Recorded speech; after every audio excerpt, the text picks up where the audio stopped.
Койду ушул жерден алышкан. Таңамал намаз убактарда алганда эмесе мына көчөдөн светтер бар, баары жанып турат. Кара суунун Ишкабан айылынын тургуну Шүкүрбек Жоробаев жакында эле коросунан 2 баш коюн уурдаткан. Ал буга чейин бул аймакта бир да жолу мындай уурулук катталган эместигин айтып, алгач койлору уурдалганына ишенген эмес. Абеттерде келсе аялым айтып калды, 2 кой жок деп. Кандай жок, карайлы уяк буяк деп карадык, таппадык. Издеп таппагандан кийин гана милицияга арыз жазууга аргасыз болгон. Жандыгын уурдаткандан бери сак болуп, түндөсү дагы короону карап калдык дейт. Саарлап байкабадым, ишке кетип калдым да. Саарлап отуз калып эле кете бердим, кеч калам деп. Келсем аялым 2 кой жок дейт да. Карадык, уяк буякта арадык. Жок. Ана алып кетиптир да. Короо болсо жабылып турат. Короо көтөрүп алып чыкканда таңамал алып кеткенби деп ойлойм да. Түнү саат 1-2 чейин мына көчөбүздө адам тынбай уяк буяка басат, машина жүрөт. 2023 жылы Ош облусунда мал уурулук боюнча 2013 факты катталган. Алардын басымдуусу Кара Суу районуна туура келет. Толуу аймактарда мал уурулуктар көбүнчө болот да.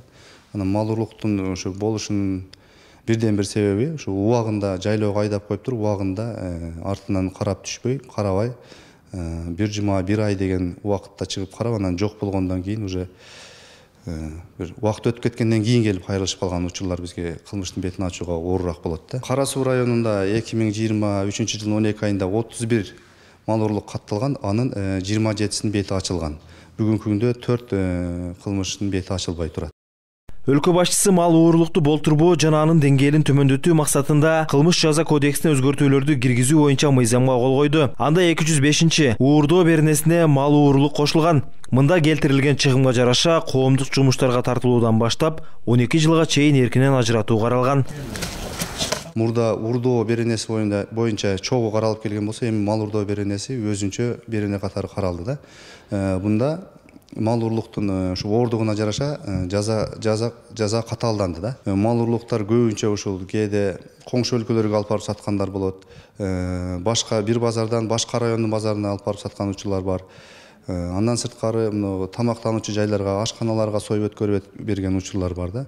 Ушул жалпы 2023 жылдын ичинде мал уурулук боюнча жарандарга келтирген чыгымдын суммасы 19 миллиондон ашуун болгон да.